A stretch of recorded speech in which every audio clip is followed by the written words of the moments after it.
Hello, I've been thinking about this for the last few days, basically non-stop, can't get it out of my head. I'll start this by saying this is not a comprehensive view on this subject. I'm also not religious at all, so I'm neither good nor bad, so I'm not saying that this idea is good for human beings or bad for human beings, but I've just been thinking about where the idea would actually have come from. And here's a very shorthand version of where I think the idea of God would have come from. The simpler form of this, there are two kind of pathways that it seems to have gone down. What I'm going to call the natural gods, so like the god of the sun and the god of the sea and the god of the forest and all that type of stuff. I call them the natural gods, as I say. These would have come about because, in my opinion, like the sun, the weather, the sea, the forest, those things are out of human control. So they would have been viewed as above human beings in archaic human societies, in my opinion. So I think that's probably where that came from. But the more complex and more interesting form that the idea of God takes are the gods of personality. These are the gods that deal with, as the name suggests, a certain aspect of an individual or a certain aspect of a mode of being. So here's the shorthand explanation.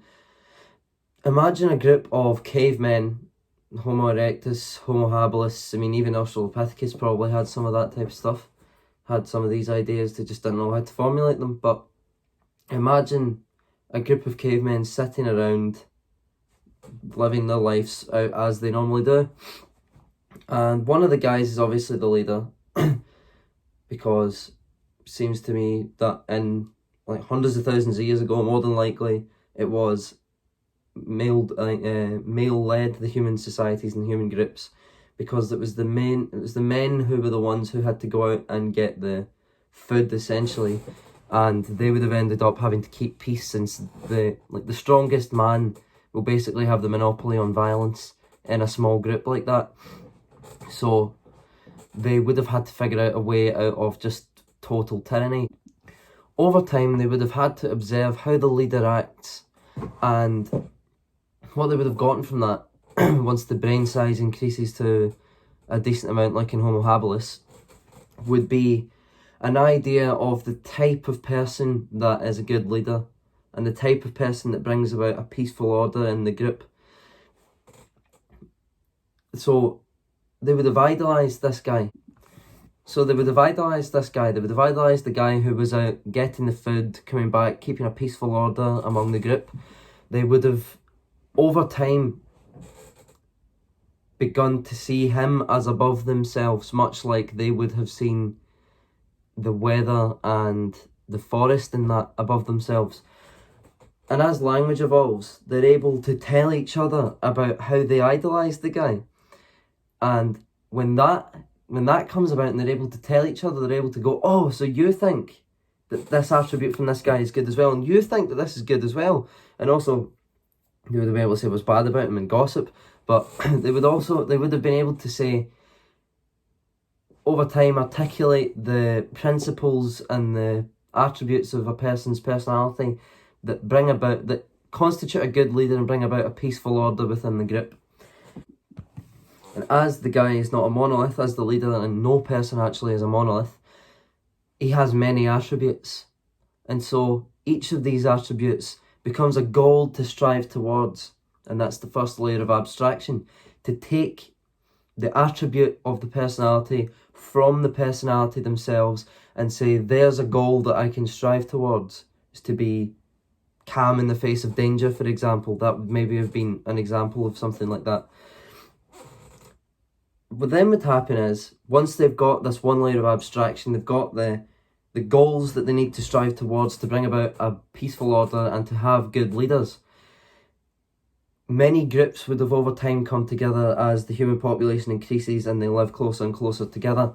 The groups would have come together and they would have been able to, different languages at that time, but they would have been able to understand each other over time and see that, wait, our societies have roughly similar ideas of what bring about peace in a group, and we have roughly the same goals here. So what then would have happened is the stories that each culture was telling themselves about, the stories that each culture were telling themselves about what the attributes are that they should strive towards become a meta story, as the attributes that are common to all the stories are taken out and made into one story. Now that's the second layer of abstraction, with each codified goal being made into a god and given its own personality, for example. And they're fairly one-dimensional because they only have this aspect.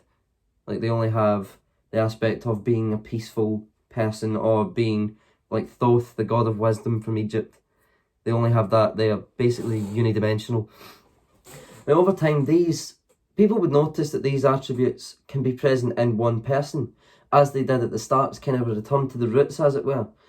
And the religious texts would reflect this, as, again, in the example of ancient Egypt, with like Atum, Re, the coming together of the god Atum and the god Re, where it's kind of becoming more and more monotheistic, where at certain times of the day or at certain times of the month or the year or wherever, the gods come together and they make one.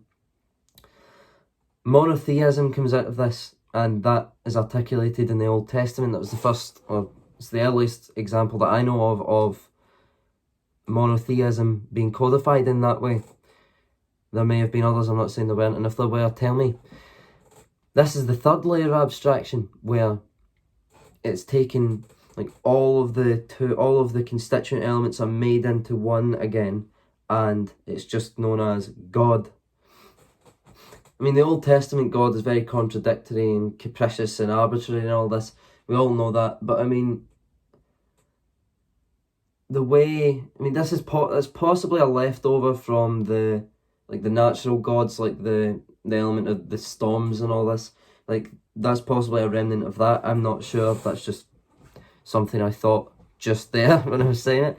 But by the time of the New Testament, with Jesus, if it's the case that the Old Testament God was the way he was because of the natural elements of God being left in place, by Jesus these natural elements have been removed, and we have a fourth layer of abstraction, which constitutes an archetype. Now, this archetype, if you like Jungian terminology, this archetype gives the individual a template upon which to project themselves for how they should act in the world. So, I don't really have much else to say. I mean, it's by no means a comprehensive view of the subject. It's by no means an all-inclusive view of the subject. I have a lot to learn about mythology. I've been learning quite a lot recently about it, but I mean, miles to go before I sleep and all that. So, yeah, that's my shorthand view of the subject. If you like this video or any of the others that I've made, subscribe. Thank you for watching. Bye, I'll see you in the next one.